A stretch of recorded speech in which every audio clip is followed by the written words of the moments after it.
7000 kilo கேக்கை வைத்து 70வது பிறந்தநாளை கொண்டாடி வரும் பன்னீர்செல்வம் அவர்கள் 71வது பிறந்தநாளில் அதிமுகவை மீட்டெடுத்திடுவோம் என்று தற்பொழுது பன்னீர்செல்வத்தின் ஆதரவாளராக இருக்கக்கூடிய வைத்திலிங்கம் அவர்கள் தற்பொழுது பர்த்டே பார்ட்டியில் கூறியுள்ளார்.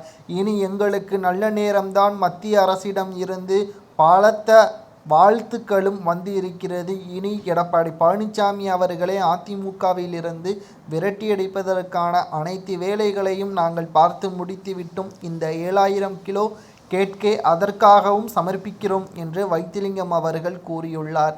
எங்கள் அண்ணன் புரட்சி தலைவர் ஜெயலலிதா அவர்களின் உண்மையான விசுவாசியாக இருந்தவர் தற்பொழுது சசிகலா அவர்களுக்கும் விசுவாசியாக இருந்ததன் காரணமாகத்தான் தற்பொழுது முதல்வர் பதவியை விட்டு கொடுத்தார் என்றும், இந்த 70வது பிறந்த நாளில் அவருக்கு பிடித்த சனியன் அனைத்தும் தொலைந்து விடட்டும், நிச்சயமாக 70வது பிறந்தநாள் மிக பெரிய அளவில் அவருக்கு திருப்பு முனையாக அமையும் என்றும் பன்னீர்செல்வத்தின் ஆதரவாளராக இருக்கக்கூடிய வைத்திலிங்கம், மனோஜ் பாண்டியன் மற்றும் அதிமுகவின் மூத்த நிர்வாகியாக இருந்த பண்ருட்டி ராமச்சந்திரன் இவர்கள் அனைவரும் கூறியுள்ளனர். 70வது பிறந்தநாளையொட்டி பன்னீர்செல்வம் அவர்களுக்கு பலரும் வாழ்த்துக்களை தெரிவித்துள்ளனர். குறிப்பாக மத்திய பாஜக உள்துறை அமைச்சராக இருக்கக்கூடிய அமித்ஷா மற்றும் ராம்நாத் சிங் மற்றும் பிரதமர் மோடி போன்றவர்களும் வாழ்த்துக்களை தெரிவித்திருக்கிறார்கள்.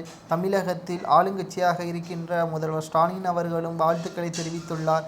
இந்த நிலையில்தான் எடப்பாடி பழனிசாமி அவர்களை விரட்டியடிப்பதே எங்களது முதன்மையான நோக்கம்.